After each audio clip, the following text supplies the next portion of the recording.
In the 7th round of the Shamkir Chess tournament, something unique happened. For the first time in his career, Vladimir Kramnik lost 3 consecutive classical games in one event. Magnus Carlsen had prepared well and profited from an early tactical mistake. Yeah, so I think a critical moment is on the 19th move, knight d4, so bishop b7 is normal, and now after bishop d5 and knight b5 it's bishop b6. Yeah, bishop b6. It's just an equal position. So with the queen up, I have very good winning chances, and it's very hard to defend. Okay, I probably just in bad form and cannot calculate simply because I was missing lots of things.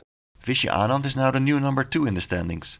The Indian Grandmaster defeated Michael Adams, playing 1c4 only for the 4th time in his long career, if we only take into account classical games.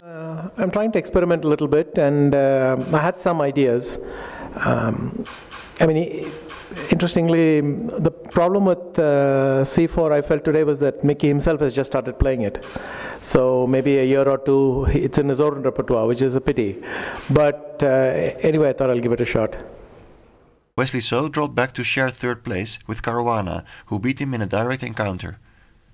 Anish Giri drew with Maxime Vachier-Lagrave, and at the press conference he was asked what a grandmaster is thinking about when he's wandering along the stage. Well, I think during the game, for many players, his own game is sort of on the background. And I read long ago some story by Kasparov, or Nikitin maybe wrote it in the book, when Kasparov was becoming, slowly emerging as a great player.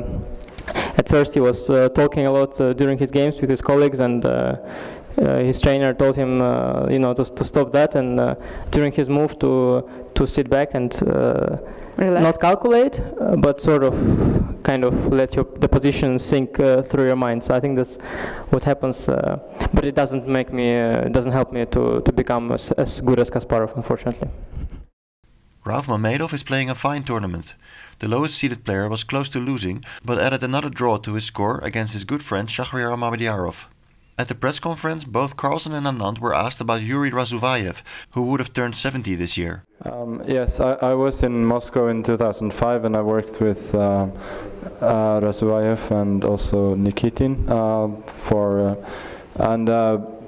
different purposes. Razuvayev taught me about positional play, and his task was the easier one because I felt that my instincts were good, and I learned some endgames from him, and some of Rubinstein's games he showed me. I know he's very fond. He was very fond of those, and it's very sad that he passed away.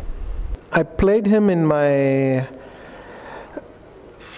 one of my first attempts to become a grandmaster, so a tournament in Calcutta, and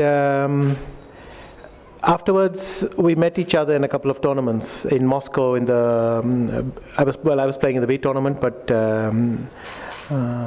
he was just a very. I just remember him always for a sense of humor. He had always a mischievous look on his face, and he was always saying something very witty. He entertained us a lot, let's put it that way. And I was very sad to hear that he passed away.